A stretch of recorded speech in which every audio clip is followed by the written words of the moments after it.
they kept under the delusion that corruption was a passing phenomena, corruption was general, and what could you do about it?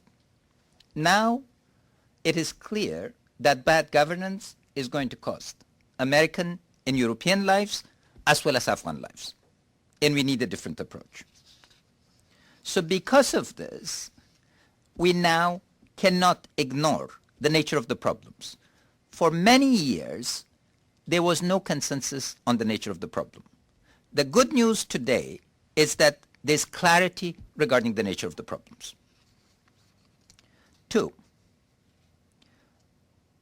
the approach of the United States to Afghanistan has been fragmented during the last 8 years. So what are some of the tensions? First, there has been lack of clarity on goal, on rules, and on resources. The Bush administration never defined a clear goal for Afghanistan. It did not put a set of rules in place to direct its interventions, and it under-resourced the war because it was fighting another war. 2, there's been an uneasy balance between counterterrorism and counterinsurgency. The first orientation, of course, was counterterrorism. Because of it, the United States made alliances with so-called warlords. Because in a counterinsurgency approach, population really does not matter. Who are the Afghan people to matter in the equation? And the decisions were made very deliberately to ignore the needs and aspirations of the Afghan people and focus on a set of alliances that would get the job done. The problem was that it did not get the job done. So gradually, but systematically, the shift occurred towards a doctrine of counterinsurgency. The U.S. Army, among the actors on the ground in Afghanistan, has been a truly learning organization. There is nowhere a matching record on the part of the civilians. But the Army has changed fundamentally, and for the better. The skills that the Army is bringing to Afghanistan are very impressive now. And they have learned the hard way.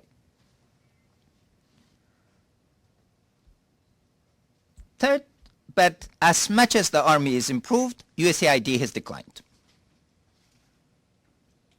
So the problem of a dysfunctional foreign aid bureaucracy that is captured by beltway firms through a contracting mode is becoming very clear.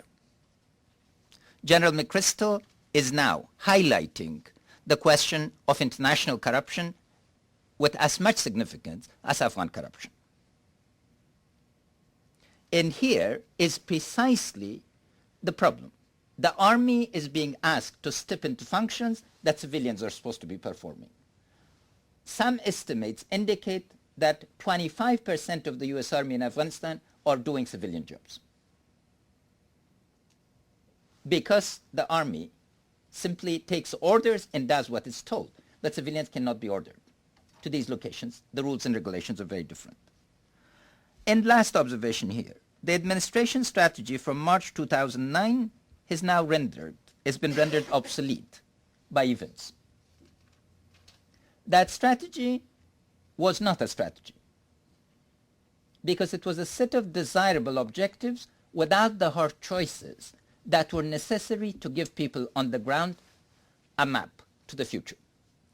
The security component was quite well worked out. That's why it provided the basis for very novel thinking on the part of General McChrystal. But the political and governance components were a wish list.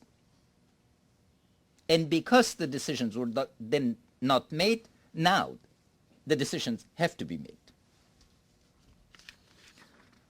And then this brings us to the newest major event, which is General McChrystal's plan. This I would describe as a document that is truly strategic but confined to security, because that is his mandate. But it is not a U.S. strategy. It is an ISAF strategy. And the distinction between an ISAF strategy and a U.S. strategy must be very clearly grasped. Why is this report so important? Because the public debate is just focused on numbers. The report needs to be appreciated for the depth and novelty of its thinking. First, the threat of insurgency, the document argues, is enhanced by a predatory government and ISAF's own lack of adherence to coin. No other actor on the ground has made as succinct and as honest and as comprehensive analysis as General McChrystal. So first, the threat of insurgency is very real. It's not underappreciated. In the past, this was continuously the trend. Nobody wanted to hear bad news.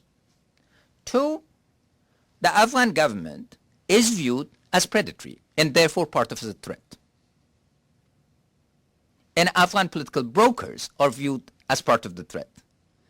I'm glad that the argument that I made as part of the 10-year plan in the Atlantic Council is now reflected in this thinking. In three, ISAF is not adhering to coin. So ISAF's first priority is to actually accept and practice coin. And the second major observation, of course, is that the heart of counterinsurgency doctrine is politics. Because without a political framework, counterinsurgency cannot succeed. The first prerequisite of counterinsurgency is a government that is committed to governing. Very simple to state, extremely complex to do. That's how Vietnam was lost. But Malaysia succeeded. But here is the problem. The military thinkers can highlight the need for the political framework. They cannot do it themselves.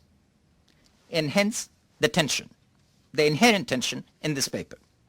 Where is the political component? Where is the governance component? And how are they going to be aligned? So the number of troops could be more or less depending on what assumptions you make about politics and governance.